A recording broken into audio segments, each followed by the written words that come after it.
smooth whiskey.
What sound experience would you like today? I'll have the fantasy pack. Good choice. And could you make it a Cloud 2 wireless? On his way, sir.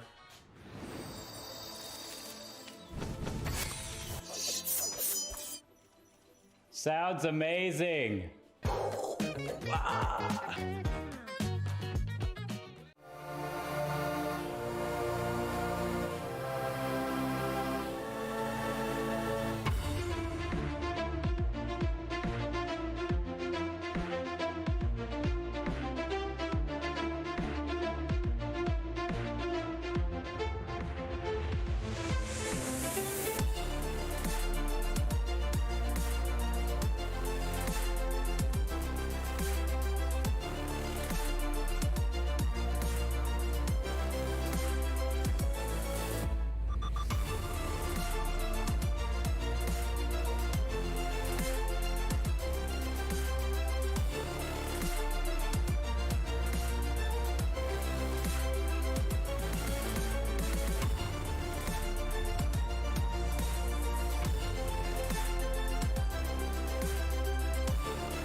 What is going on, tanks, healers, and damage dealers? I am Septilent here with my co-caster Jag to bring you the final match of the night here at NECC Esports. Fresno State versus Boise State. Yeah, and you might recognize us. I know Septilence has been here before for the Overwatch channel. You might know me primarily from Valorant, but we're so excited to be here for this Gladiators division matchup. That is the cream of the crop, the tippity of the top. That wasn't a good phrase, but it still works there. It is Boise State Orange going up against Fresno State, and these are two teams that are, they're not having the smoothest regular season so far. Boise State Orange, they have a sister team in Boise State Blue. They actually had to play in the regular season already. That first week they lost. Since then, they lost 3 in a row. They were able to win their first matchup last week, but it wasn't even a clean sweep. It was a 2-1 game against Champlain, so they have not been able to find a 3-0 in their favor just yet. Meanwhile, Fresno State, it's a little bit more back and forth. They're coming in at 2-2, and they actually lost to Boise State Blue. So both these teams have lost to the same team. A little bit of a storyline there, but we know that there's a lot on the line for this matchup. Yeah, we talked about a lot being online for this matchup. We're not completely sure, but we do believe that both these teams, winner here is going to take that playoff position, and the loser, unfortunately, will not have one. So I'm not sure if even the teams are aware of that. Like I said, we're not positive, so don't quote anybody on that. But we do believe that one of these teams really secures their playoff spot here tonight in our first map. You know it, you love it, you've seen it 100 times today. It's going to be Nepal, as always. And after this, we'll go into Numbani. That third and final map will be Dorado. And don't forget, this is a best of 3 technically, but all 3 maps will still be played. Yeah, absolutely. That map differential, it can be so important going forward. You win 2-1 versus a 3-0, and that might, mess up seeding. You might end up getting a lower seed, getting a harder matchup in playoffs. So everything is on the line. Everything is on the table. Both decks are stacked. And as you said, it is going to be DePaul for our first map. And I love Control because there's so much of a variety of what you can play depending on which point you're actually playing on. I mean, if we go to something like Village, then May is going to be so important. We're probably going to see Brawl. If you go to Sanctuary, it's going to be a little bit different. Maybe you see the Symmetra come out. Symmetra can be really strong. And then, of course, Sanctum has that giant hole in the middle of it, and you see that it becomes a boop city. So we'll see as we load into this map what we are treated to first here. It looks like it's going to be Sanctum. So I want some Lucios. I want some Wrecking Balls. I want to see some people get dropped in there. Absolutely, I could not agree more. I would love to see these folks bringing the heat, so to speak, with this boop ability. There's that giant death pit just on the side of the point, which is, of course, where you want to be. Whichever team hits 100% first, then they, of course, secure this map, and we move on to the second one of Nepal. I just really hope, like you said, I hope we see that Wrecking Ball or the Lucio, maybe even a Pharah, but playing Pharah here is probably not your best bet. This is a pretty closed-in point, and honestly, we can only guess until that timer begins to tick down. I expect maybe a Brawl if we're not going to be seeing that boop ability. Yeah, okay, so we've got Bully Hunter and Rigby on that Ryan Zarya, and the other team here are going to be rocking a little bit of, a fascinating matchup. It looks like they're going to be doing that Ryan Diva, which was meta and then wasn't and then kind of was again. So it's definitely something to keep an eye on. Yeah, it looks like for the most part, Boise State is running what I would assume is mostly meta. The Reinhardt Brawl with the May, the Lucio, the McCree. The only big difference is the fact that the Diva is there, like you said. So Diva versus Zarya, that's a bit of a difference. On the other side, though, they're going to be running with a Reaper and a McCree. So it looks like for a second they have the Hanzo. Said they're off of that. Neither team using the Symmetra turret to get to point a bit quicker, which is surprising, especially if you do have a Reaper on your side for Fresno State. So they won't have that speed, but now these teams are about to collapse on each other. Oh, and a great wall from Frost right away. Going to be able to find a massive value, but instead it's going to be Sliver who finds Frost with a great boop there into the death pit. That's going to be the first one already. Somebody, start counting those. Definitely let us know how many there are at the end of this matchup here. Pleb's Immortality Field already gone as well. The mech going to be taken out by Bully Hunter, so immediately gonna have to tuck tail and run as your Reinhardt is ripped apart by Rigby as well. Bully Hunter will end up falling here, but that is not gonna be enough quite yet. Rigby and Sushime able to find two more, and yeah, slowly but surely it is just a tear here. It is, but they don't cap the point quickly, so that's going to give a little bit of time for Boise State to get back into this and regroup. They can run into this pretty quickly. The biggest thing is look at where their Ant Matrix charges right now. They are so close to having that Ant Matrix, and both Reinhardts are already so close to Shatter. So if you get the Ant Matrix off first, you break that shield. That's going to give you priority over getting the Shatter off first, hitting everyone, knocking them on the ground, and that can be the fight win for Boise State. Absolutely. Boise State here is really going to want to use any kind of ultimate. Looks they're going to be committing that amplification matrix super early on. We see a great shadow coming through from Icy, a high noon from Suguru as well, and Nerdy Bird. They're going to be taken out of that fight due to the high noon. The beat not even close to online. Icy going to fall off the map, but is able to find the opposing Reaper in the process. This is going to be a trade here, but ending pretty aggressively in favor of Boise State so far. They just need to get a couple more eliminations. Looks like that Lucia is going to dance around for just a moment. Sliver will be the final one to fall on the side of Fresno. And you got to feel for Sushime there. They try to go for that step right back onto the point. They try to teleport up there, but you have to do that like so quickly. It's so hard to find the timing for that. They miss it. They get taken off the map. Good news for Fresno State is they're going to be entering with so many ultimates, 3, almost 4 on their side. Boise State's only going to have about half of that. Maybe they can get Frost's Blizzard. That might be the winning ultimate if they can get it off in time. Yeah, Blizzard would be definitely huge here. It's going to be something to keep an eye out for because it's, obviously it interrupts the fight so aggressively, and now we see it. Oh, okay, never mind. Sushime is going to be able to find a triple kill with that Death Blossom there, so that is absolutely massive for them. Yeah, and they timed that so well, waited for the self-destruct to go off, made sure they were safe, and then immediately use it before they could remech. You can still die while you're in the remech animation. It's just very difficult to find those shots in time. There they do. Boise State, they still have their DPS ultimates online, but Sliver does have that sound barrier, so Frost's ultimate could be completely countered out here. Yeah, the sound barrier definitely going to be able to keep the team a little bit alive a little bit longer, and Frost may be able to get some great value off of it because maybe they go for a freeze into some kind of boost from Nerdy Bird, or maybe from Icy if you can just go for a hero charge off the map. It's going to be an immediate trade coming out. Narvel's able to find one, but actually going to be taken out by Rigby all the same, so they trade with one another, Zarya and McCree. Robin's Immortality Field is already going to be taken out as well, and as the Amp Matrix comes out from Pleb again, all that really can be done here for Fresno is to just tuck tail and run. You're not going to be able to push right into that Amp Matrix, but instead they're going to be able to secure 2 eliminations, make it 3, make it 4 there as the tank line is just ripped apart, and Sushime so far has just been doing an absolute phenomenal job here on this Reaper.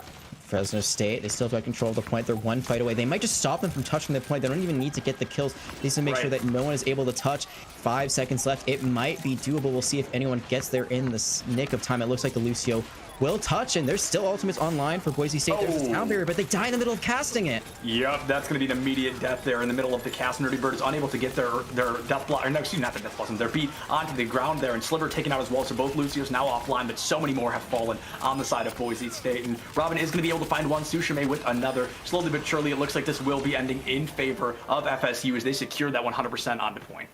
Yeah, you know, it's interesting because I do really like the Mei in this comp, but you look at the way this map is designed specifically on Sanctum, and there's so few choke points. That point is, for the most part, wide open, despite there being that, you know, giant hole of darkness right to the right of it. But you can't get the Mei wall value. You can't actually cut anyone off there. And when you have the Reaper in the McCree, I mean, you can just run in with all of that firepower. The Reaper especially is amazing at close range. So there, they don't bother with the Mei. This time, though, I think this is actually going to be in Boise State's favor. This is a point that is completely the opposite. It is not wide open. It's completely enclosed. There's only 2 ways to get onto it. And if you hit the Mei wall at just the right time, you can cut someone off on the other side. Just focus them down and get that first kill. Absolutely. You definitely want to look for that focus down here. And yeah, just as you say that, they're going to choose not to go with the Mei. They're instead going to choose to utilize that Sombra, which could definitely get great value here. But you've got to get close enough to get a hack onto an enemy here. And with them running such an aggressive close quarters brawl comp, I'm really not sure the Sombra's going to get the value they want, especially as that piece is immediately taken out of the fight. Frost taken out as well. And wow, yeah, all of a sudden we just see FSU roll through this first fight much faster than anything we saw on Sanctum.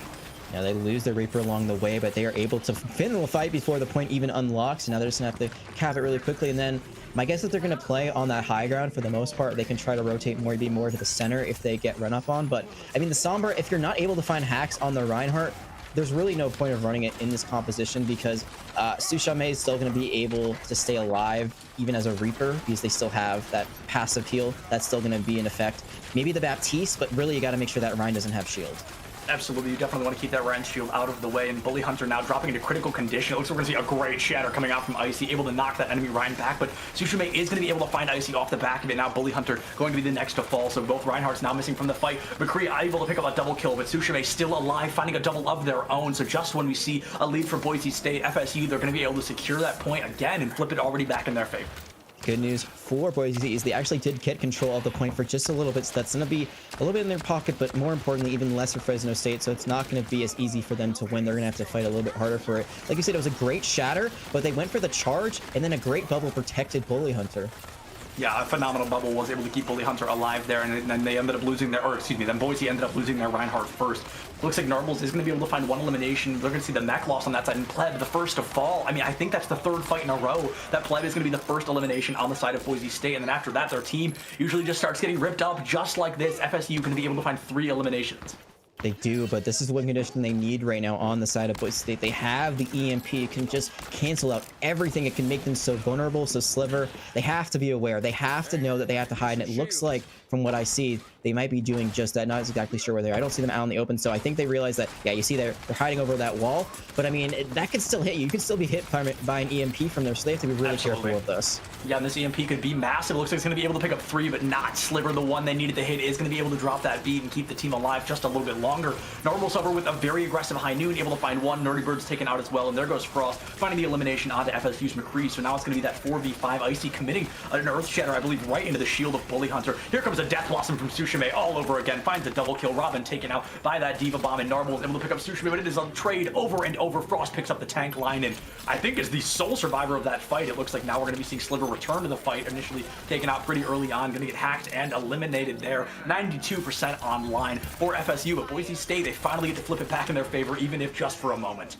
They do, but now their McCree is very vulnerable. That McCree has to rotate all the way. I know they are caught out, so I mean, there still is a great chance for the re-engage here for Fresno State. They really want to push it, but it's going to be into a 4v5, a 4v6 very shortly. So I think the best thing is just to wait on this high ground, play a bit passively, maybe get a fire strike here and there to build up your shatter.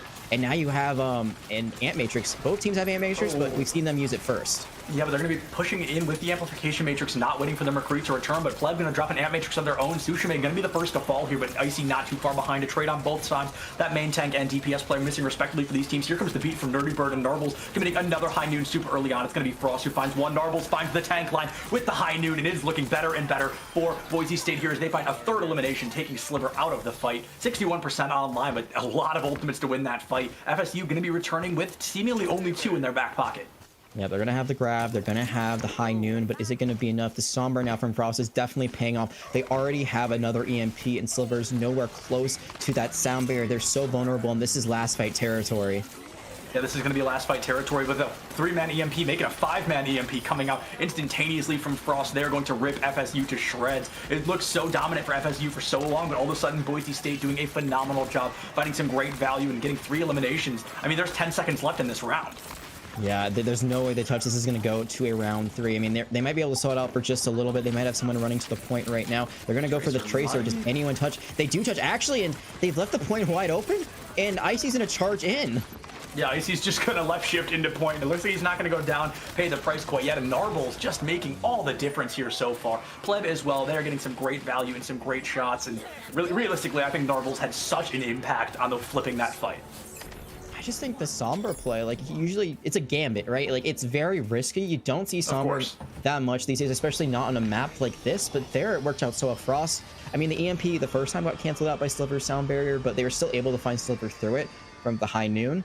And then from there, they're just able to get hack after hack after hack. It started to really work out in their favor. And then that last EMP, that was the final punch in the gut for Fresno State being able to take that round. They don't.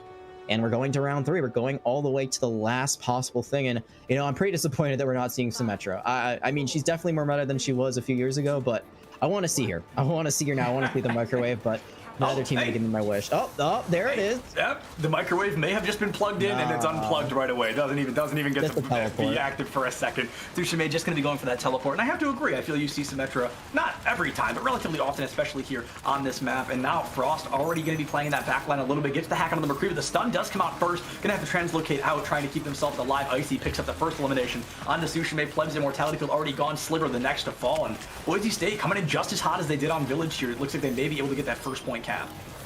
Might be. Rigby is still alive, and if you've got a very high charge Zarya, they might be able to turn the fight, but the point's already been capped for Boise State. Right now, Fresno, they're just trying to back all the way out, and while Frost didn't find the most high value hack, because they hacked them out, they weren't able to go for the immediate shot right after. They weren't able to use their alternate fire, and now going to go for the McCree again. So this is interesting that they're trying to hack out the DPS instead of the tanks.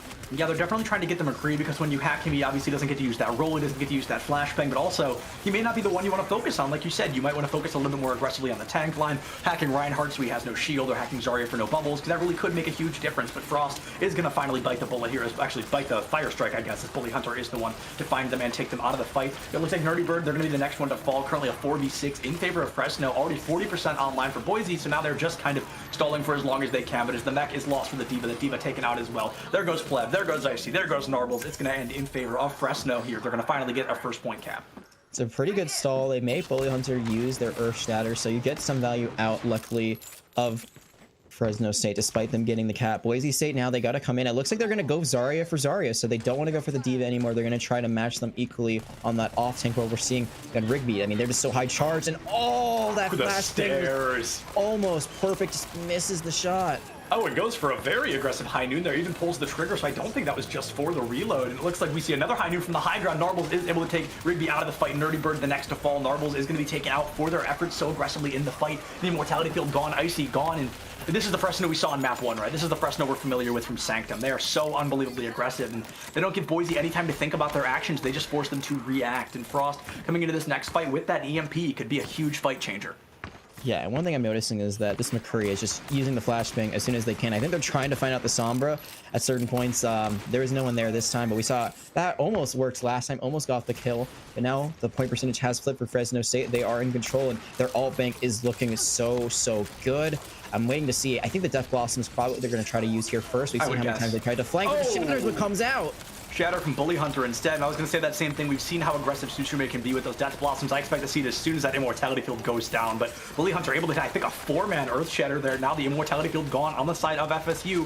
99% chance that Tsushima just Wraith forms in there and tries to get some shots, but instead, looks like they're going to be playing a little bit more passive, not committing that ultimate too early on, possibly waiting for something else, and it looks like they are able to knock an EMP. Here comes the beat from Sliver, but it does not matter. It is going to be Tsushima with the 4K, able to find the support lineup, that Sombra and that Zarya down the drain. Rigby picks up a 5th, and that is a total team kill here for FSU. Able to avoid the EMP because of the Wraith form, or maybe because of just the angle they were at with the item in the middle, you know? Yeah, the line of sight might have been broken there, but Sliver, again, hides, is able to get the sound barrier off, and now, I mean, it's last fight territory, and Tsushima is in the back line again. Yeah, Tsushima going to be in the back line again. We are desperately running out of time for anything to happen here for Boise, and yeah, it looks like FSU just going to roll right through. Boise is going to end up losing Nepal on map 3 here.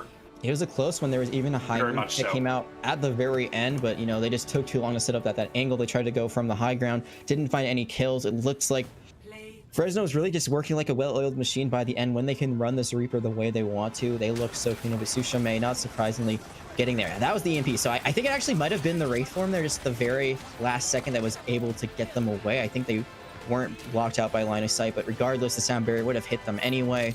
They would probably been able to stay alive, but at that time, that was the perfect way to use the Death Blossom. Gets 4, wraps that up, and now we're going to be moving on to our next map momentarily. We have not seen a lot of Mei from these two teams, which is a bit surprising because, you know, this is Gladiators Division. This is our GM teams. These are some of the best teams in the country that we got here at NECC, but they really do not like to run the Meis when I'm figuring out early on. Yeah, no, it really does not seem like they want to be bringing that Mei out. I expected to see her on Village, didn't see any Mei. I was like, okay, that's a little weird. Maybe we're going to see it on that, you know, on what was our third map. I didn't know which one it was going to be. But, and then, you know, no Mei either. No Symmetra. We saw it for a brief moment, but maybe they just are more comfortable on these picks that we've seen, which is very clearly working out for Fresno. Boise, they're getting close, but they unfortunately just aren't reaching that marker quite yet. Moving into our next map, which is going to be Dorado, or not Dorado, I'm sorry, it's going to be Numbani and then Dorado. But Numbani's going to call for a little bit of a change in play style. It's going to force these teams to most likely go dive, and I feel like that's going to force a lot of different reactions coming out from them. We may see this match flip on its head.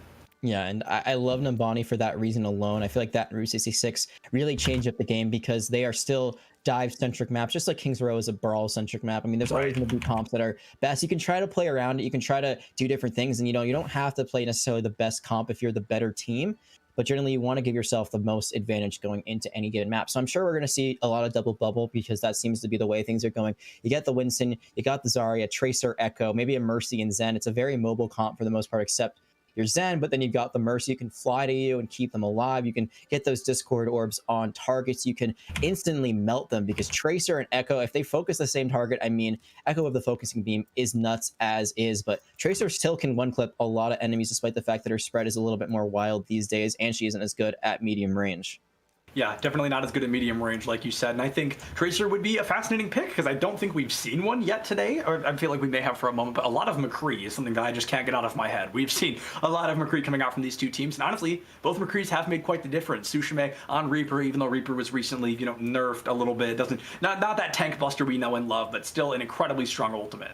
Well, they did actually buff him today, and I actually didn't know this earlier. I didn't realize that. There is new patch notes. So Reaper did get a little bit of a buff. It looks like they're trying to rebalance him because you're right. He did get nerfed a little bit ago. Now they're trying to increase his damage per projectile from 5.5 to 6. So it's not the greatest change in the world, and Winston is still not as weak to Reaper as he used to be in the past. I just don't think that Reaper really fits in this comp. But I want to go back to one thing you said about the Tracer. You're right. We only saw her very, very briefly on, I believe it was Village, just as a recontest. But here on Numbani, I'd be very surprised if teams don't try to use her, or at the very least, maybe a Sombra. Again, we've already seen Frost break it out a few times, and I mean, it worked on one map, it worked very well in Village, and it almost worked on the third and last point of Nepal. Just that EMP was counted out. They need to find out Sliver, or you just hack them out. You need to make sure that Lucio cannot get sound barrier off.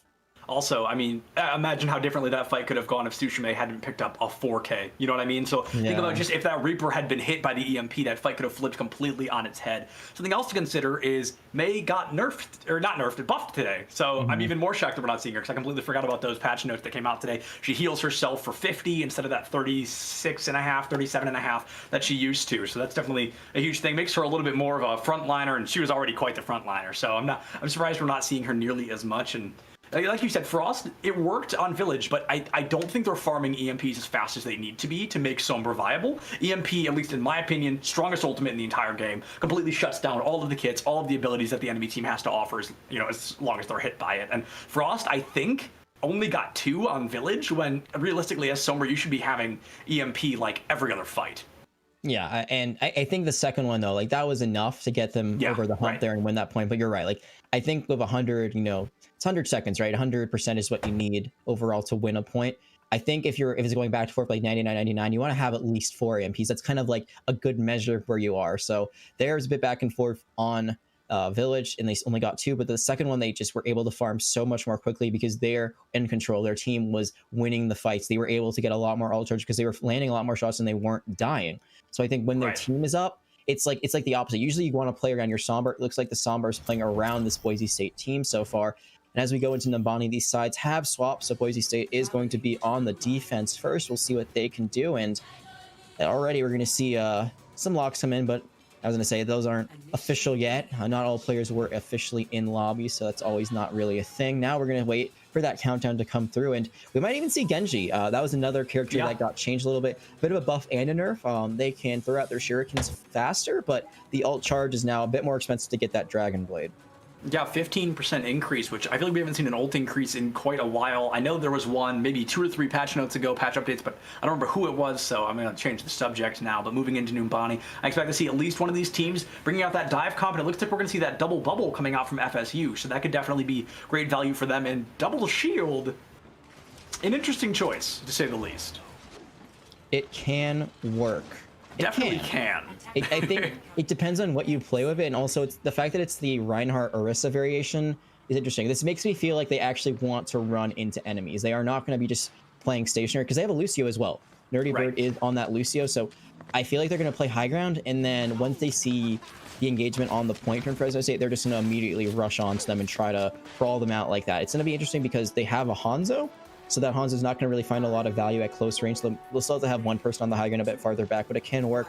But I love what Fresno State is running. I love the double bubble. The Nano Blade is their win condition, and Nerdy Bird with that sound barrier.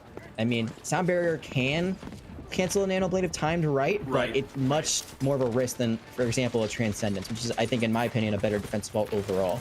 Yeah, just a very high risk, high reward scenario, because if you mess up by even a fraction of a second, it could be a completely wasted beat because it wasn't going to save you anyway. And Narvel's going to be able to find Bully Hunter instantaneously there. Frost going to be able to find Tsushime as well. So it's going to be great already on the side of Boise State. They're going to be able to get 2 eliminations super early on. And we talked about, we haven't seen Tracer, we might see Genji. We're going to see both, but so far not getting the value I think we expected early on.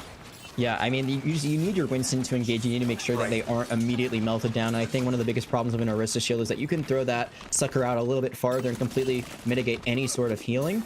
I mean, I think that maybe a Brigitte armor pack can get onto you, but the Ana definitely cannot shoot through those shields. So Bully Hunter kind of left out to dry there. Tsushime was doing damage but couldn't find the kill. Now they're going to try to approach the high ground, but this time from a different angle. Oh, and the Genji almost taken out instantaneous, only halfway to that beat, and it looks like we may see a great shot coming out from Nerdy Bird. They're able to kill Bully Hunter with that boop. I'm not sure if that was off the map or just with that little bit of damage the boop is able to do. Frost now trying to get super aggressive, going to be able to and not quite able to find that kill onto Sliver. Robin was there to keep that Brigitte alive, and actually that Genji is going to be taken out by the Orisa here. So that Orisa, the one that I was worried about, she got that projectile increase earlier a couple of updates ago, and it really has made a difference. I feel a lot of people sleep on her quite often.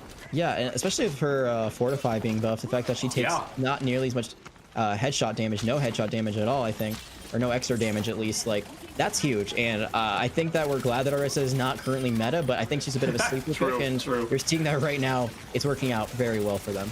Yeah, Tsushime going to be taken out again. Just the great flashbang stun that's able to get some early eliminations is going to be very helpful in Rigby trying to make it out, but no, Nerdy Bird with the follow-up kill there. Rigby going to be sent back to spawn. Another 10-15 seconds off the clock as they have to wait for the respawn. And honestly, just a great job from Boise State, or not from Boise State, from FSU so far.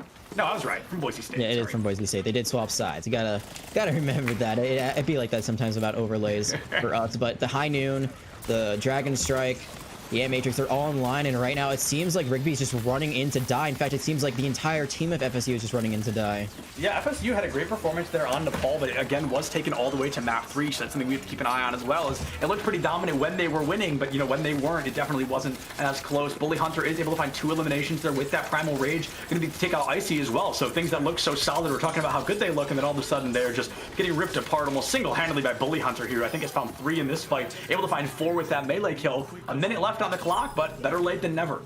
And I think even though Bully Hunter was the one who got those final slaps in with the Primal Rage, I think it was the Nano Blade that really opened things up there. I said that the Nano Blade was really the fight winner. They get it done. Now they're going in for more, and already they found 2.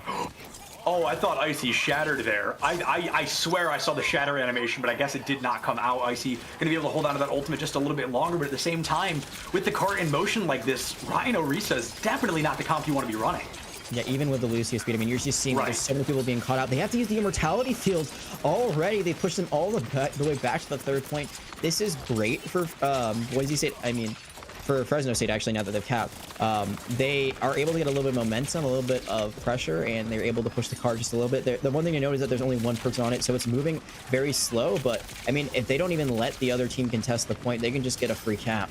Absolutely. And I mean, if we see Fresno State come through and kind of roll this last fight, they can cap a 2nd point super early, and they can really get that time bank up into that 4 or 5 minute range. But as they lose 2 super early on, both their Winston and Ana are gone. Sushime taken out by Narbles, who is now also on the Tracer. Pleb going to be able to pick up Rigby as well. The Chaos Incarnate here happening in favor of Boise State. They're going to be able to get all the kills they need to stall that card, but the Nano Blade almost online for FSU again already. Yeah, Narbles caught that pulse bomb so quickly after swapping. Still needs a little bit more to get another one. Still needs a bit of healing. I've noticed they're still 10 lower than they need to be. So that's interesting. That might be a big difference maker. And there it is. Narbles dies. It absolutely was a big difference maker. Narbles is taken out by Sushime there. And I think we saw the pulse bomb, from Sushime. Unable to find much. And here comes that Genji Blade again. Looks like it's going to find 1, going to find 2, going to find 3. And that is just an absolute field day for our Genji here, who seems to have that emote hotkey stuck. They've done that quite a few times, but now we see that the Nano Blade pays off. Hopefully they can get cart to point before a recontest, because I mean, a rally isn't going to win you a fight. And Nerdy Bird commits. The sound barrier does not do enough to save the team. Yeah, exactly. Maybe this is a time where they go for a full double shield, go for a bit of a more poke comp instead of trying to run this hybrid where it's kind of poke, kind of brawly, because Zen in that comp can do wonders for you if you can play from far away. But Rigby again going to be taken down. Yeah, Rigby is going to be taken out by Frost. You can only assume some kind of Flash Fan the Hammer into Wrecking Ball, and Frost able to find Bully Hunter as well. So the tank line missing for FSU. They've got to tuck tail and get out of there, especially as Sushime falls. Looking a 3v6 in the face. At this point, you just want to try not to feed. Yeah, absolutely. You just want to make sure you don't give up any more ult charge. But right now, Icy is going in. This is very dangerous. You don't want to be too far forward with the fact that there's a Winston that's just jumping in, but they're going to back up now. You want to play natural cover, and committing the Arista shield there, I mean, if they don't get it back in time, that might have been a big misplay. Yeah, absolutely. It looks like they are able to get back around the corner, but here comes the minefield from Rigby, not able to find any kind of value yet. Sliver able to take out Pleb's Immortality Field as well. No more protective healing on the side of Boise State. As FSU, they really start to roll through. A great stick comes through, an eye for an eye as Frost finds Sushime, and the favor is returned with that pulse bomb. 15% away from that Nano again, or from the Blade, but the Nano already being committed now. You can only assume onto Bully Hunter, and it looks like it's not going to be able to find any kind of value. The Primal Rage, however, hopefully it is, because they are committing a lot of ultimates to this fight, and they have really yet to take the lead on it, especially with such a massive spawn advantage in favor of this defensive team of BSU. Now things are going to get tied up. Bully Hunter takes Nerdy Bird out of the fight, and now Bully Hunter with the double leap kill. Not something you see very often, but they are able to clean up those kills. It's going to come down to that Genji and his Blade. A Shatter coming out from Icy, able to get 2, trying to find Sliver in the fight, but no, it's going to be Icy. That's the one that falls to Bully Hunter.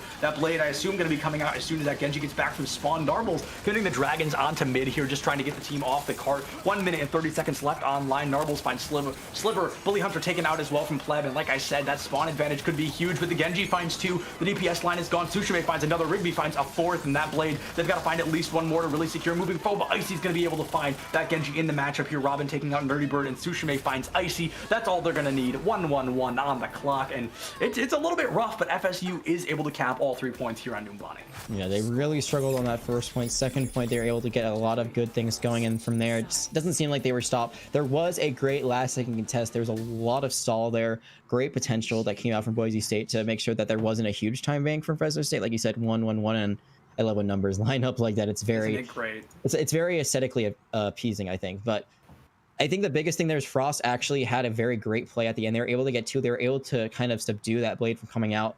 It could have come out a lot sooner, but they were just able to stay alive for a very long time. Didn't play on the point, played a bit too far back, and they weren't able to contest. So when they died, there was no one else left, and everyone had to kind of run out. But if Frost hadn't gotten those 2 kills playing on the McCree, that would have been capped a lot quicker, and things could be a lot worse right now for Boise State. Yeah, Boise State, they've got a win condition set, and it's absolutely a doable one. You don't see people cap on Numbani very often with low time banks. You usually see, if they're capping all three, they've got like 5+ minutes in the bank. Numbani kind of notorious for that role potential teams can get, especially after capping that second point. But Boise State, they put up one crazy fight, and now they've got a very reachable goal. They need to cap all three with over 1:11. That's absolutely doable, but getting through FSU, much easier said than done. Yeah, and very quickly, if you don't know the rules for hybrid and overtime, if you finish with less than a minute, your time rank will go up to a minute no matter what. So if you finish like 1 second, you get 59 seconds, but so does your opponents. Finish less than a minute, you have no chance of winning. You can only draw with the defense. So it's very important right now for Boise State to finish with some sort of time bank. As long as anything gives them a chance on a second attack. But right now, they're going to figure out their first. I do like this comp. I do like the double level, especially with the Echo and the Tracer. I think this is better, actually, than relying on the Nano Blade, because Echo just has so much pop-up potential in general. Yeah, I mean, you can Nano Echo as well, and she'll do probably just as much damage as you might think. And a massive anti-nade from Robin. They're able to find 4, and it looks like they're not going to be able to capitalize on it as Bully Hunter and the Genji are taken out. Nerdy Bird does fall, so they are out of the fight for a decent while. Brigitte only has that shield bash as her move of mobility. It's not going to be able to get quite enough. A great collapse from Boise State onto Robin. Their Sliver going to fall, so the support line already missing. They might be able to do this in just about the same amount of time. We saw that FSU capped with a little over a minute off, or a little over a minute on the clock, and it looks like BSU is going to be able to do it with a little bit over a minute off the clock as they get some great kills here. Bully Hunter on the Wrecking Ball, going to be able to find Narbles with that pile drive. It's going to be a great look here for BSU. Like we said, they set a goal, and it's very clearly reachable if they can keep up this momentum. They can. I think they might have overreached a little bit because they still have not capped the point. There it is. I think they could have done that a bit quicker if they didn't chase kills, but they do get the job done. One thing to note is that they have so much more time entering this second point. They have 5 minutes. I think that Fresno had like 3 minutes, maybe 2.5. They capped in overtime. So it took them a lot to get the job done when they were able to get the second point. Right now, Boise State, they're setting a precedent, and like you said, a lot of the time you see this map captured or completely finished is with about 5 minutes. It's that third point that's always a challenge. The second point is almost a freebie for the attackers, depending on how this goes. I think once they get to that third point, they need to swap to a more brawly copies. Dive does not work out nearly as well there. Yeah, Dive definitely does not utilize itself well on that third point. It works out pretty well here because Winston and D.Va can both utilize the high ground, but there's not even a D.Va in play right now, so that's not going to help her by any means. At least we're going to be seeing the Nano Blade come out in just a moment here from FSU. I think that's going to be great value for them. Robin in particular able to find Narbles, so now that's even one less off the board. Frost does have that transformation, however. Maybe we see them go for a little bit of a Nano Blade of their own. We're going to see the Nano Blade coming out from FSU up to Frost, able to find them with the shot there. It looks like they're going to pick up 2 more. The support line fed right into the Genji's mouth there, and now that is a 5K coming out. Narbles, the sole survivor, but only because they were eliminated at the beginning of that fight, so Narbles was not around to be taken out by the Blade. Yeah, I think the biggest thing you realize is that on the side of Boise State, they have no defensive ult, so this Nano Blade is free real estate all day, every day. Obviously, I mean, even with the sound barrier, we're still kind of free because of timing issues and stuff like that, but Frost does take out the Tracer, so this is a great opening, and there's still 5 ultimates online right now for Boise State. Yeah, that is quite a few ultimates to work with. I mean, speaking of the devil, here they come. That Nano going to come online. Here comes a grab as well.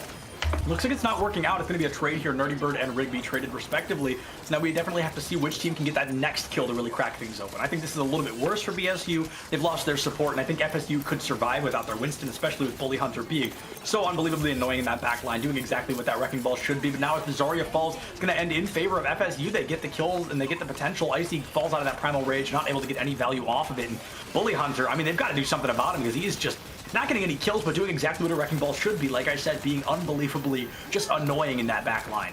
Yeah, he's creating chaos, he's creating space, and now it does actually look like a Nano Brigitte. I was going to say, this fight might be over, but I mean, isn't able to stay alive. You don't see that every day of the week, but Robin committing the Nano there tries to make sure that no one can capture the second point. It's captured anyway. Now that Nano Blade, that fight win condition, that's almost always going to work out in their favor unless something tragic happens, like an amazingly low timed sleep or a flashbang is not going to be on the table. And now the question is, I mean, you still have the Blade almost online, so do you try to commit it without the Nano, or do you wait for Robin to build that Nano up? Yeah, that's definitely a question to be considered. Like you said, only 20% away from that Blade. We see Rigby pop the Primal Rage, immediately slept and immediately woken up. So Robin's Sleep Dart is going to be, or not Robin, Pleb's Sleep Dart is going to be completely negated there. Looks like we're going to hear the High Noon coming out from Narbles. No value off of that quite yet either.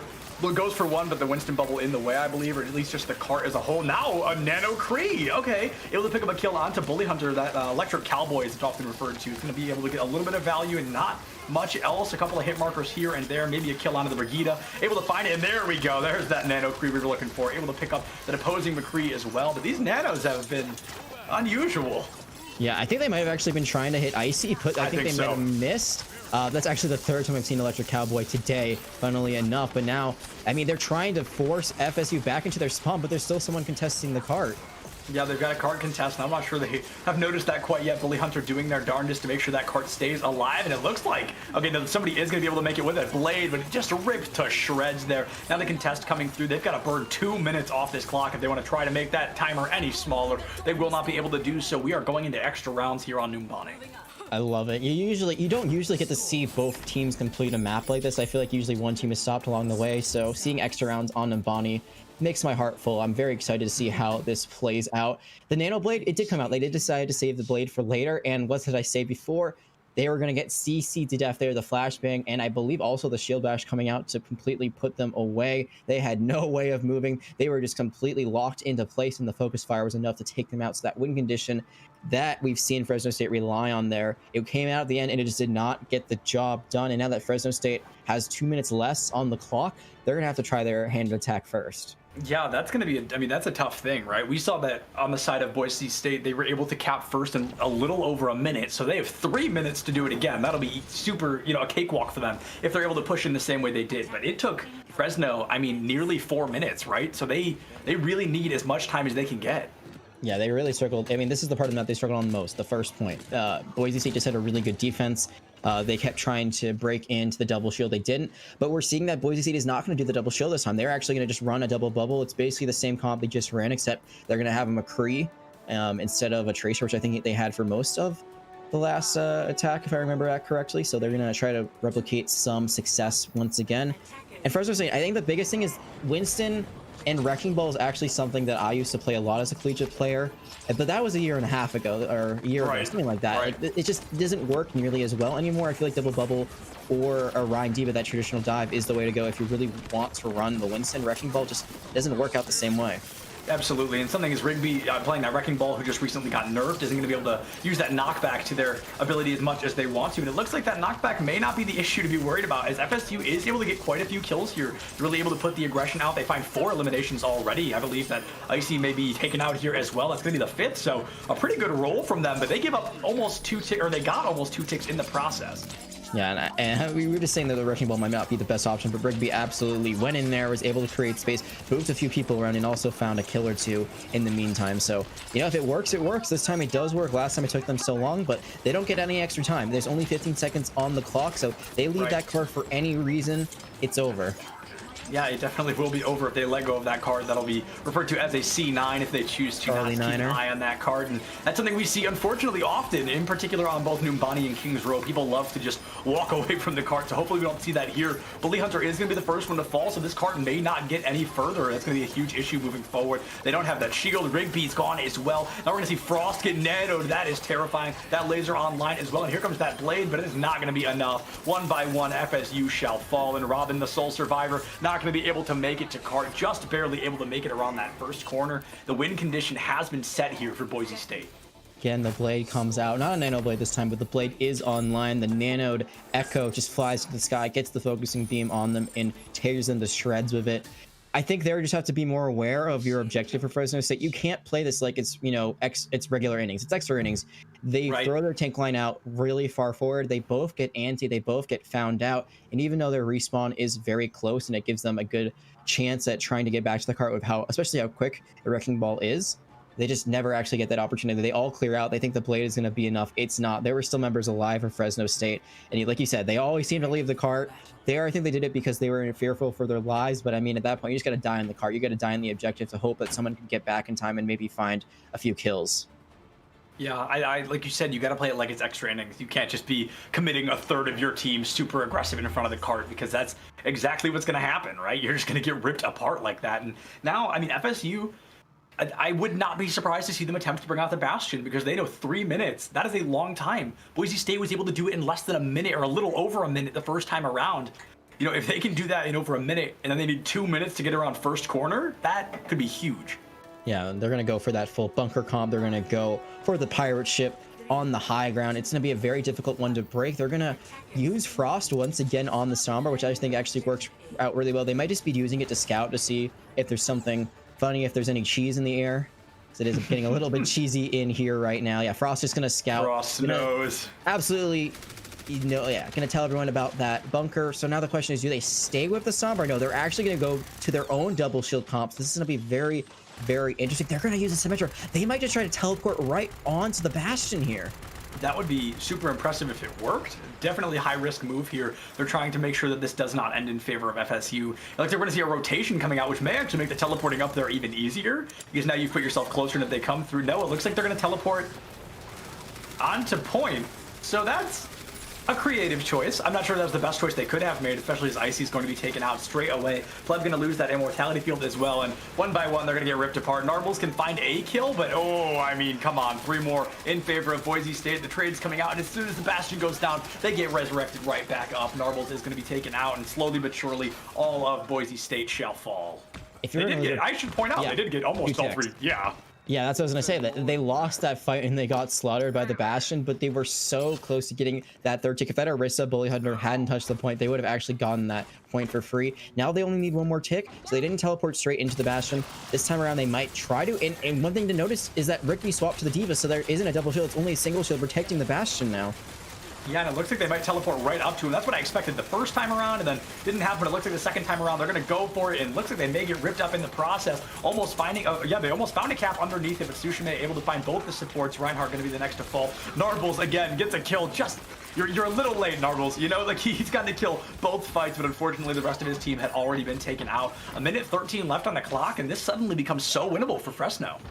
It becomes so winnable indeed. They tried to go up there, and I like the idea, but I think 1 or 2 of them may have gotten knocked off, or maybe they fell. You need to focus that immortality field. If that falls, that Bastion absolutely dies. But you saw that Frost just looked at it a little bit too late. One thing they could do is they kind of just try to keep Narbles farther away, try to go for a high noon from a distance, but instead they're going to run right back in. Yeah, they're going to run right back in here. Look at the ultimates coming out. We've got that Bastion, we've got Bob, we've got Valkyrie, we've got Ant Matrix, we got High Noon that doesn't get any value. It looks like FSU may have this fight in the bag, but they have committed darn near every ultimate they had online. The Amplification Matrix is alive on both sides, as well as as long as the Supercharger coming out from Bully Hunter. Rigby has that bomb, so they commit 3, they gain 3 from the fight. FSU, I mean, I was worried about this. A 3-minute hold. The Bastion was a bit of a cheeky play, but it seems Boise State, they just can't figure out how to react to it. I think maybe if they're able to get this photon barrier up in time, that could be huge. Just completely cut off the point, completely mitigate the Bastion damage, but it's still only about 40% away, so they need to make sure that Frost stays alive no matter what. And look at where they're positioning their Bastion right now. But there it is. The photon barrier is up. Oh, and Icy already gone. Blink and you missed it. That Reinhardt ripped apart. Rigby is able to find Frost as well. Nerdy Bird gone. Narbles gets a kill again, this time a little bit earlier than normal, but we are just seeing it as always. FSU is going to be ripping Boise State to shreds here. That is going to be a pretty, I think, a total team kill there in favor of FSU, and now that does guarantee them tonight's victory. We still have to play that 3rd map for differential purposes. Yeah, absolutely. So we don't know if it's going to be a 3-0 or a 2-1. Boise State was so close to winning that. And, you know, I think as a competitor, it's just like, oh, why Bastion? You know, like, you don't want to see that ever. It always feels like it's a little cheap, but it's smart. That's that 4K. It wins them the match. I mean, look at this. Their accuracy on the Bastion is very good. They're exquisitely just hitting shots. They do die, but I remember you said this. They get res immediately. So if you're ever going to run this comp, remember, folks, always use a Baptiste and a Mercy. I saw some interesting combinations earlier today with the Bastion. They tried running, I think, a Zen and an Ana. You need to pocket your Bastion. Like Nano Blade being your win condition, you got to keep your Genji alive and your Ana alive. There you got to keep your Mercy as well as your Bastion alive. That is the biggest way to win in a team comp like that. They tried to run.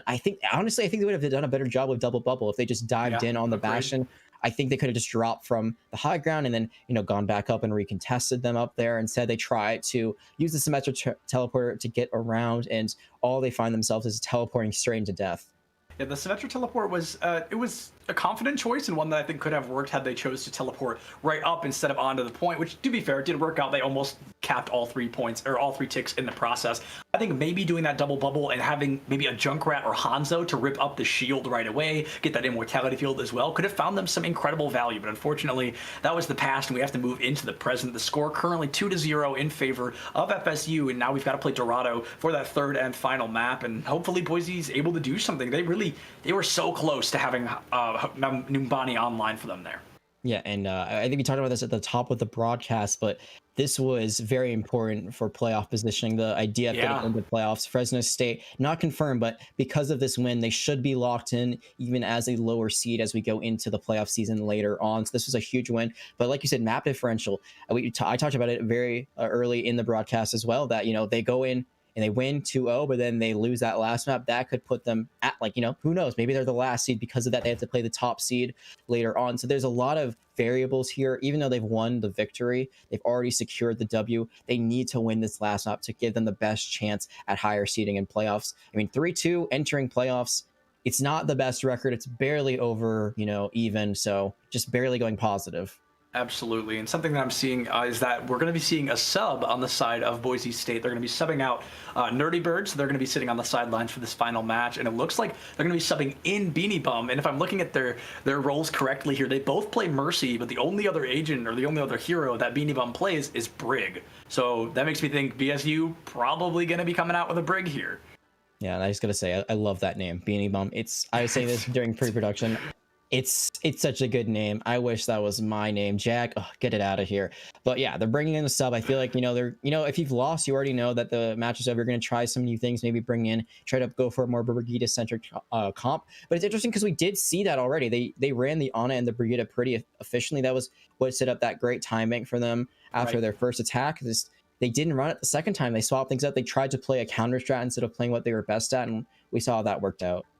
Yeah, counter strat definitely did not work out super well for them. And like I said, I was a fan of the Symmetra TP. I think that would have been good for value purposes if they were able to utilize it a little bit more. I think there were a couple of issues with the other DPS slot and the tanks that weren't appropriately, there's maybe synergy at the end of the day. I don't want to beat up BSU too much because we've all been there. We've all been against a Bastion and how unfortunate that may be, but if it ain't broke, FSU is definitely going to take advantage of it. And now I'm curious, do we see that Bastion again because it worked, or was that just like a move of desperation?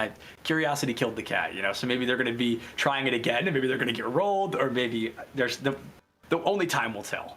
Yeah, I don't think we're going to see the Bastion again, unless it's another overcome situation, because it can happen. I think you can play it on the high ground here on Dorado if you're a defender. It's really just, I think it's a bit of strategy and desperation. Like, you realize, like, hey, like, they had a much bigger time bank than us. Right. So we need to try to kill as much time as possible. And, with Bastion, that's such high kill potential. So you can just, get 1 or 2 kills and the fight's over just like that. There, it worked out.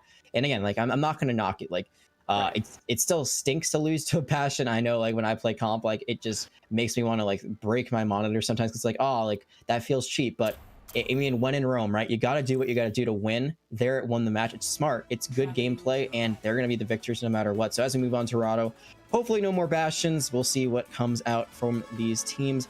Sides have not swapped. Boise State going to be on the defense just like they were last time around. Fresno State going to start out on the attack. And I think, again, like, the thing about this is it's very similar to Numbani, where it could be a bit more dive-centric, but also I could totally see a brawl or a double shield. I feel like there's a lot more options here off the get-go. Yeah, I feel like you can work a couple of options because a lot of maps, Kings Row is always the example that I used, very brawl-centric comp. And now here you can really utilize a couple of comps, and it really depends on how your team wants to approach on what you're going to use. I would love to see a Pharah here, but I doubt we're going to. Instead, we're going to be seeing Frost on the May. So that name finally, making up for itself, finally lining up there. And now it looks like we're going to be seeing Winston Wrecking Ball coming out from Rigby and Bully Hunter. And something I'm learning very quickly is Rigby really likes that Wrecking Ball. Yeah, and I mean, I was not saying it was the best choice earlier, but it worked. It helped win them the map, so I guess I can't say too much about it beyond that. I think the biggest thing is, like, if you can time your knockbacks that you're getting with maybe having your Genji dash in maybe a hack, something like that. You displace someone and then you're able to find a lot of follow-up damage. It works out really well. It's just, where does Bully Hunter fit into this comp? Basically, they have to stay alive. And I was wondering if this would come out. I didn't say it, but I love this strat where you're just playing this room and then you may wall it off. Once the cart gets right to the doorway, you're technically contesting it from that distance, so it's not going to be able to move at all. And looks like they're just going to go all in. Yeah, they're just going to run in. Here they come. They're going to storm in, and it's going to work. Sushime caught off guard. They're taken by surprise, and it looks like Robin maybe the next to fall. Pleb and Narbles, however, are going to get traded out, obviously with a massive spawn advantage here for our attackers. It looks like they're going to be able to lose a couple in the process. I think Rigby was booped off the map, if I'm not mistaken. Frost and Icy are going to confirm those kills as well. So actually, you lose too, but you do win the fight there. Also, something I wanted to note, I commented on Rigby really liking that Wrecking Ball, and it's because Rigby is a support player, and I'm going to guess that they are subbing in for someone who is not able to make it here tonight. Rigby is listed as a Lucio player, so maybe that attachment to ball makes a little more sense. Yeah, just playing what they're most comfortable with. I mean, it makes sense when you have to off-roll like this. This defense is still going on, and I mean, the point of this for Boise State is it's not to win fights, it's just to kill as much time off the clock, and already they've gotten only a minute. I don't know why they left the room. They could have just stayed in the room as long as they wanted to, and instead now the cart's being pushed out, and now this isn't working out at all. And great plays right now.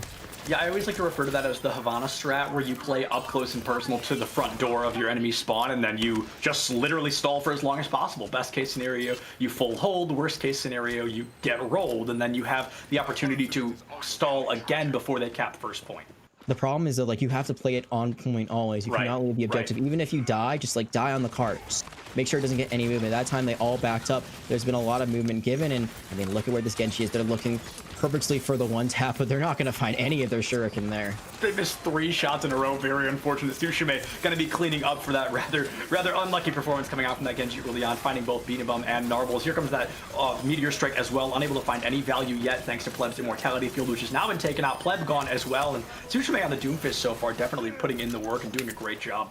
Yeah, it reminds me of the performance on the Reaper, a lot of one-tap potential on both heroes, and just being able to, I mean, they're so different, right? They're so different, but they both are doing the same thing right now. That's going to be the first point cap, and Rigby is going to be going in very deep. I mean, I don't think this is very smart, because May can absolutely counter you. They can CC you with their freeze, but is able to get away, is able to play far enough back, and doesn't fall, so... I mean, who am I to judge, right? Who am I to judge a support player on Wrecking Ball?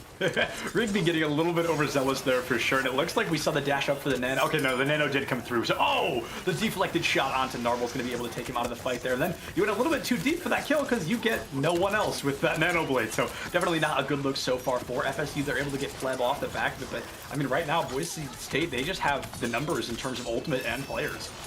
They do, and they should be able to hold. So, like, the question is now, like, do you again just play at the gate? Do you try to play a bit farther back? You lose Frost, and now all of a sudden this is turning around actually in favor of Fresno State a little bit. They've got a closer respawn. Yeah, they've definitely got the closer respawn here, and that Diva Bomb going to make it a little bit harder to win this fight. The main support taken out, so Robin going to be offline for just a moment. Rigby also has that minefield online, which is obviously great to zone the point. It makes it much more difficult for the team to push it, and the high noon from Narbles on the high ground might get deflected here from what we've seen. It looks like it's not going to, but it's not going to get any value either. Down to 21 health, able to make it out. Goes for the flash fan, but misses it due to Rigby's pile driver. Or no, not Rigby's pile driver, I'm sorry. Misses it there early on, I believe Beanie Bum's boop, and Frost is able to take out Sushime. Rigby with not 1, but 2 grapple kills there as he's just playing that spin to win strategy we know and love. Slowly but surely, thanks to that massive spawn advantage, FSU is able to secure that fight. It took them a little while. They did get it.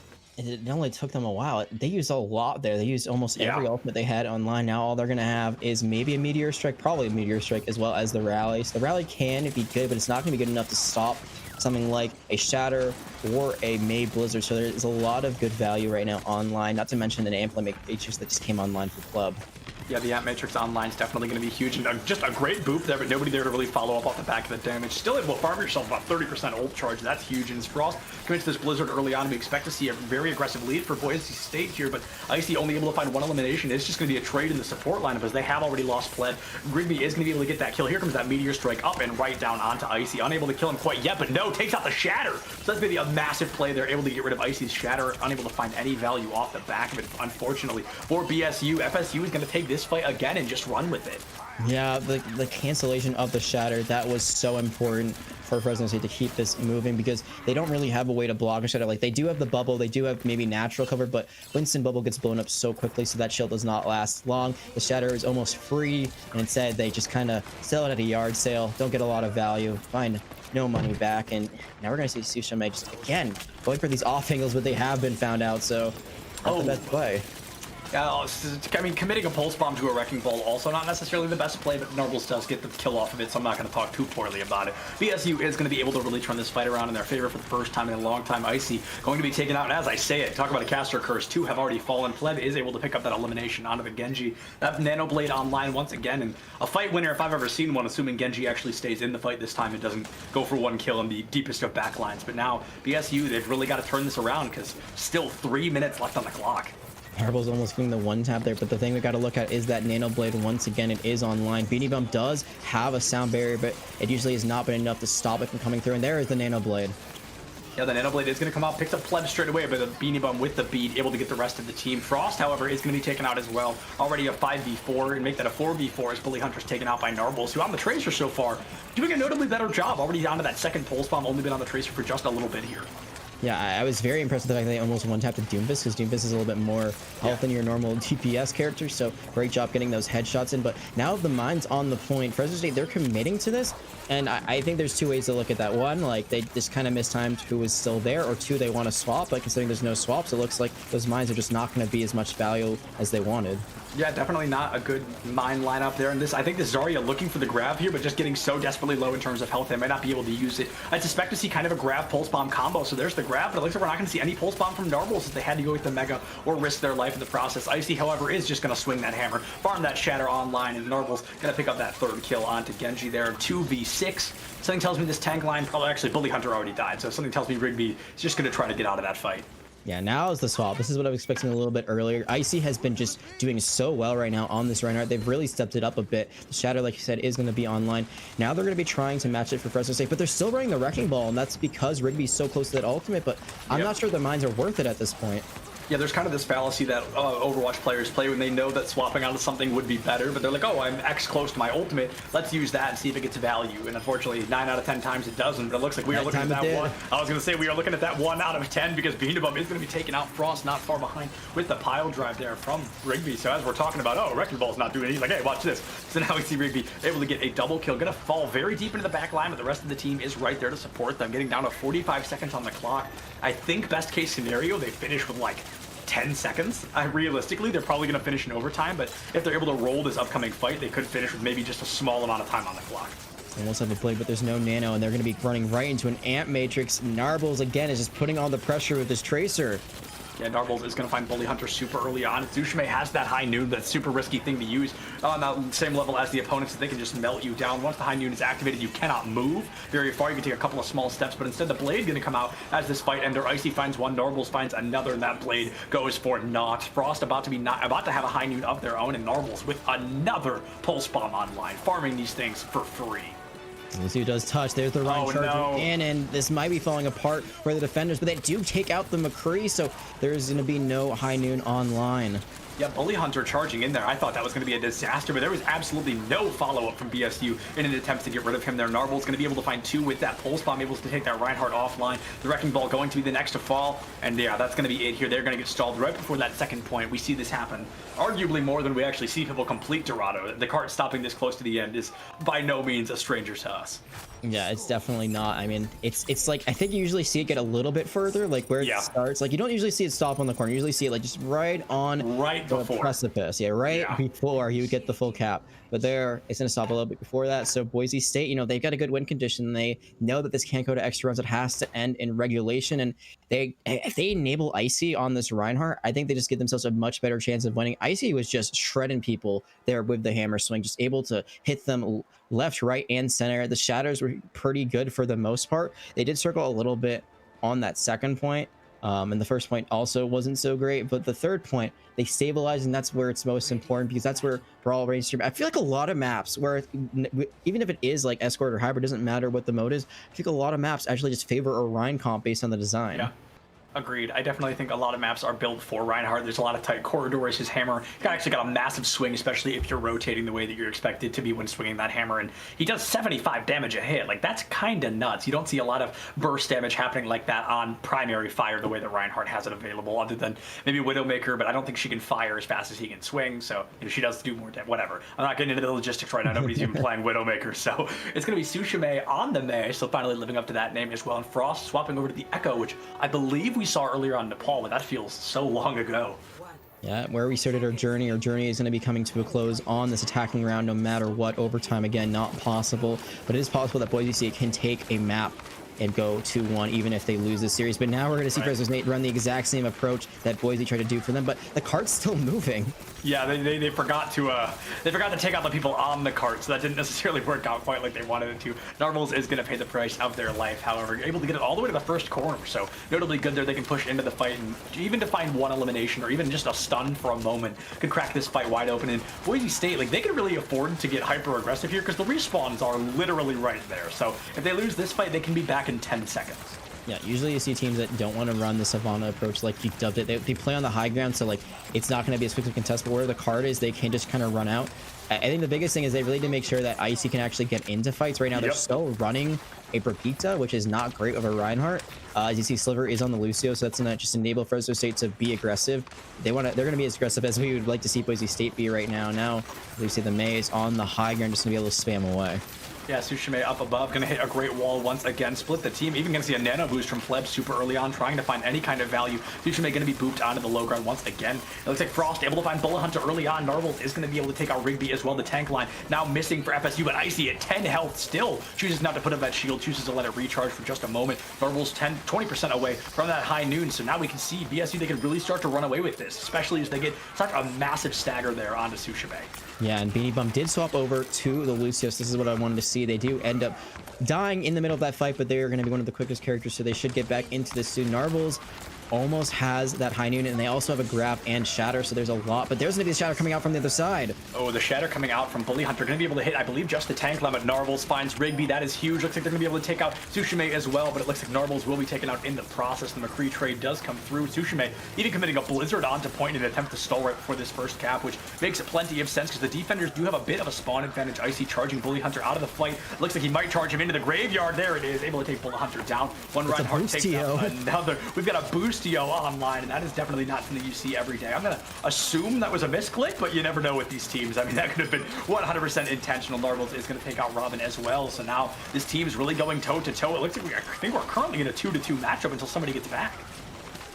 It's going to be pretty good right now. Here we go. BSU's coming back. Yeah. They should get the cap. It's just going to be a few more stalls. Not going to be enough. Almost as much time they started, so a great attack there by Boise State. Like I said, Icy on this Reinhardt has just been a menace. It's a shame we didn't see this kind of performance a little bit earlier on, but you know, a map win is still a win nonetheless, and they're going to be going for the shatter, and it's going to be huge. It's going to be a two-hitter there. I believe the Baptiste was also struck, but his immortality field was able to keep him alive for a moment. Sugariru able to find the high noon kill onto Icy as well, with the wall coming out from Frost, trying to keep the team alive, but you've got to get out of that line of sight. Oh, Robin is going to be able to send Frost back to spawn there, so now they've got to pull out once again. BSU needs to get out of this engagement. But this Winston Bully Hunter, I mean, he's not going to give it up, and Tsushima going to be able to find the kill off the back of it. Yeah, and that's just a really unfortunate kill for Boise State. The fact that they lost their Zarya, because their Zarya had about 75 charge, I think like 70 when they died. If you can keep your Zarya alive, they can be high charge, like even like just 40, 50 going into that fight. 2 bubbles and they're at 100%. Zarya, I feel like people don't realize sometimes her potential. She can do so much damage even as an off tank, and if she's high charge, I mean, you just don't want to run into her ever. Absolutely, and I can't believe how far into the point that fight was, and the cart has hardly even turned the first corner after first cap, so that is definitely probably not the best call, as now they've got plenty of time to put you back into check. BSU able to find 2. Icy is going to finally be eliminated thanks to almost a full team commitment there, Mei, with the 4 assists, and Narvels, the double pulse bomb comes out. Tsushima with a double headshot of their own, trying to find Narvels, making a third, but Pleb is able to take Tsushima out of the fight just in time. They're going to have a grab online, and that is a fight ender if I've ever seen one. Sliver has to get this beat online right now. They do indeed, and they also need to make sure their Baptiste gets out. Robin is going to be able to live to fight another day, at least for the time being. And this time, Boise State, they're not going to overcommit too much. They're not going to be chasing for kills. Like you said, that grab, it's online. They could actually just use it to try to keep everyone on the high ground, but it looks like they're going to wait to use it until after they drop. Yeah, looks like they're going to wait to use it. It's going to come out just to be slammed right into that Winston. Bully Hunter ripped apart there. Icy able to find the kill onto that main tank, and now the Immortality Field gone as well. A great sleep dart onto Rigby, but nobody's there to follow up on the damage off the back of it. Looks like they may be able to get the kill sooner rather than later, and Tsushima caught out in the middle of this. Looks like Sugariru is able to find Beanabum as well. Frost gets the trade. Tsushima is going to fall as well. BSU slowly but surely, they are burning their way through Dorado here. Yeah, they just need to make sure that they find the follow-up kills. They do. Now they need to stay on the point. They can chase a little bit here. You can kind of go a little bit deeper than you would normally just to make sure that no one's actually able to touch. And that's why, because you just got a Winston jumping on, and there's going to Primal Rage. So this is actually a chance for the re-engage to come out. Yeah, especially as Tsushima is taken out. That's going to make things look even better for BSU. Bully Hunter, that Primal ripped apart, but now Sugariru is able to find Beanabum as well. The McCree going to be taken out by Narbles, and yeah, nobody's able to touch for just that small second. And it looks like Frost able to get that headshot onto Sliver. BSU, they make it all the way to the third point, 2 minutes and 45 seconds to get almost to that 3rd point cap. They do have to use ultimates, and even though they get a great exit frag onto Robin, and they're going to be back before this next fight actually starts. I mean, they have to use the Nano, they have to use the Pulse One. Those are 2 ultimates that should come back pretty quickly, but I mean, you could have a Beyblade right here. You could have that Nano Death Blossom ready to go, but instead Frost gonna have to take a bit more of a risk with just a normal one, especially considering the fact that there is still a McCree on the other side. So you get too close to the sun, you go for that Death Blossom and get flashbang. I mean, it's immediately canceled, and you're just gonna get burned up.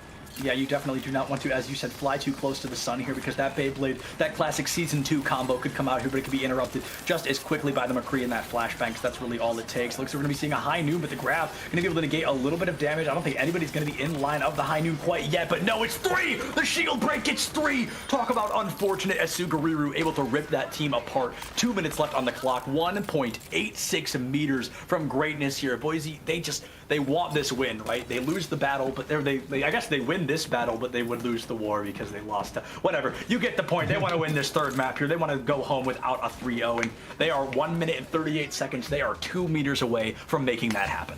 And it was just a great play there by that McCree. Just waits patiently. Yeah, just waits for the shield to be broken. You can break the shield and kill Reinhardt if you wait long enough, or you can just shoot through an Ant Matrix, and there's gonna be the Death Blossom. Yeah, all right. The Death Blossom comes out, but I mean, the double fire strike from Bully Hunter may have ended that fight before it could even really begin. And luckily, if you're BSU, you're kind of okay with this. You didn't want that fight to be elongated. You wanted to either win it right at the start or lose it right at the start, because now you've got time for one more re-engagement. You're going to have a Nano. You're going to have a Shatter. You're going to have a Beat even.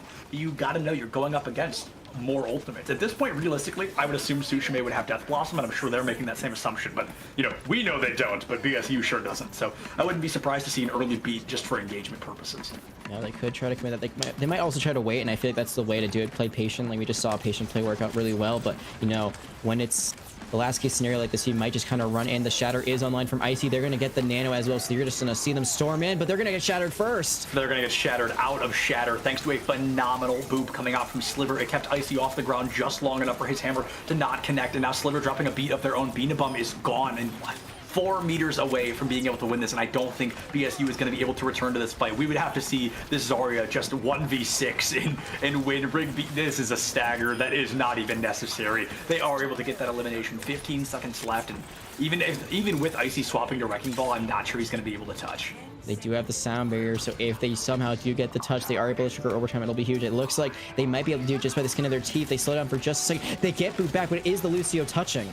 They make it, and Beanabum is able to drop that beat as well, so it's going to kick all the way into overtime, but at this point, it does not matter. You've got to win one more fight. Icy getting stuck on the corner, taking 300 damage, and Sugariru on the high ground has that high noon. Here comes the grab. Let's see how many they're able to pick up. The D-Matrix does not help. 2 taken out on the Diva. Just moments late is going to be able to get rid of that McCree. Looks like it's going to come down to some final moments of Baby Diva versus the world as they look for this, but the Shatter. Narbles is able to find Rigby, and now these teams trading back and forth. Nobody is going to be able to touch, and BSU, as hard as they try, unfortunately will get 3-0'd here tonight. Fresno State University, they get the clean sweep, but it was not easy. There were some very hotly contested fights here and there. Boise State, they looked like they had win conditions, especially on, I think it's actually on all 3 maps, but especially on this one, as well as on Mbani. They just were not able to get the job done. They weren't able to get the final kills that they needed. And there you saw that high noon was just so good. And I got to think, you know, at the very end, obviously map differential is not going to win you the war. Like you said, one map is not going to end it all or, you know, turn the favor. But I feel like if that baby D for the Pirate Thela hadn't woken up the Reinhardt, they could have actually potentially won that, because that Ryan was pretty weak. So if they had been able to try to focus fire them, it was, I think, a Pilot Diva and a McCree. That was the only ones left on the side of Boise State. Maybe they get that kill. That Shattered never comes out. Maybe they somehow can get that across the finish line, but the payload does not make it. And like we said, Fresno State will win this matchup. Absolutely. It was definitely a great matchup and a great look for them all the way around. I do think we might throw it to just a quick break so we can get our interviewee in here. So we'll be back in just a minute with, I believe we're interviewing Rigby. So don't go far, folks. We'll see you in just a bit.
What sound experience would you like today?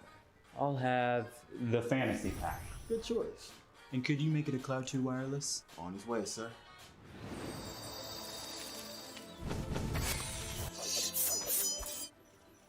Sounds amazing.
What's going on, everybody? Welcome back. We took that short break. We got to pull Rigby in here, who will be our interviewee, and I'm super excited to talk about it, to talk to him, because not only is he supposed to be a support player for the team, but his profile picture is even Lucio. So I'm very curious to hear what how did you end up playing the off tank role today? So our off tank at the moment is currently flying out for, I believe, for one of his jobs that he's at. So I had to go and fill in and have one of our subs come in for today, which he did fantastic today, I must say. But yeah, me on off tank, it was quite interesting to say the least, because I think that's my least played role. But I think us having that 3-0, we did well. You know, it was definitely giving us a chuckle. It actually took until Dorado for us to even notice you didn't belong in that off tank role. So you definitely held your own. And I was like, he's playing Wrecking Ball again. So I pulled up your sheet and it says support, and I was like, oh, that explains a lot, actually. Yep. And then, Jag, if any questions you have. Yeah, so I just wanted to ask about, I mean, it was a pretty close game. You guys do come up with that clean sweep, but I feel like, especially on Numbani and Dorado, like, it was very touch and go. You guys could have won, you could have lost. Obviously, you get the W, but I want to talk about the Numbani defense. You guys were able to hold 3 minutes in extra rounds, but you had to do it with the Bastion. So was that something that you guys had planned in advance to kind of go for that kind of pirate ship comp, or is it something like kind of assessing the situation that you guys decided to do in the moment? So on the fly, we were thinking about it when we got rolled the first time on, I guess, on the second and third point, and we thought, how can we not get snowballed? Because alt economy was one of the biggest reasons why we lost second and third super fast. And so we thought, why not just do a pirate ship strat where it plays to our strengths? Because for me, I'm not the best off tank, so all I really had to do was touch point as Diva or just shield my Bastion, and then I left the rest of my team and they popped off. So glad for that, and then the strat worked out.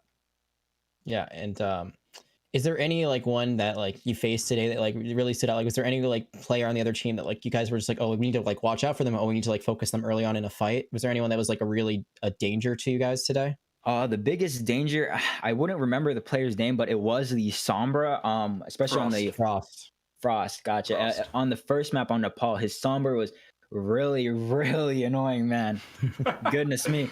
We were all just staring at where the guy was. If you see, each time we figured out, like, we knew that he would have EMP, all of us are just scrambling, just randomly shooting, hoping to find her. And somehow he was able to get EMP off like every single time. And we're just like, well, shoot.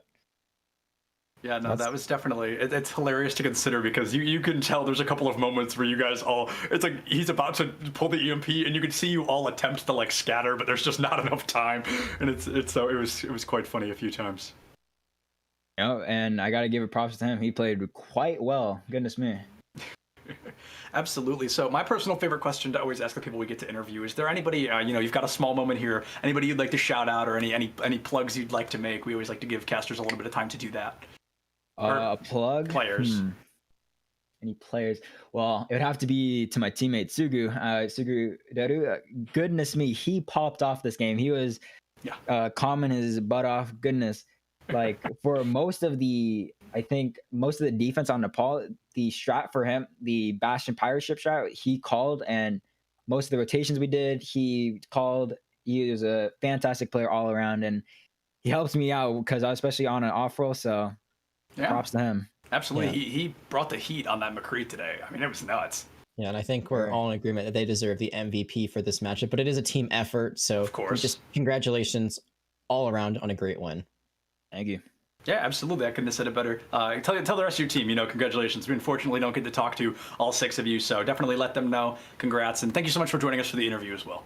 Gotcha, will do. Thank you for the interview. Yeah, of course. Thank you for joining us. See you later. And with that, folks, I do believe that is going to be the end of the night here at NECC. It has been a very long one, of course. We do have that 11 p.m. game, well, EST. If you're in the West Coast, I'm sure you're like, what is this guy talking about? But I do live in the East Coast, so it is bedtime for me, to say the least. Thank you, everybody, so much for joining us. Shout out to Caleb for being our producer in the back line and giving us all the information that we need. And, of course, thank you, Jag, for joining me here in your NECC Overwatch debut. So check your posture, drink some water, and don't forget to love each other. We'll see you guys next week. Have a good night.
What sound experience would you like today?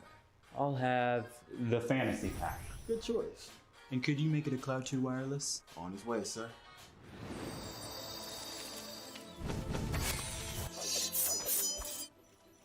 Sounds amazing.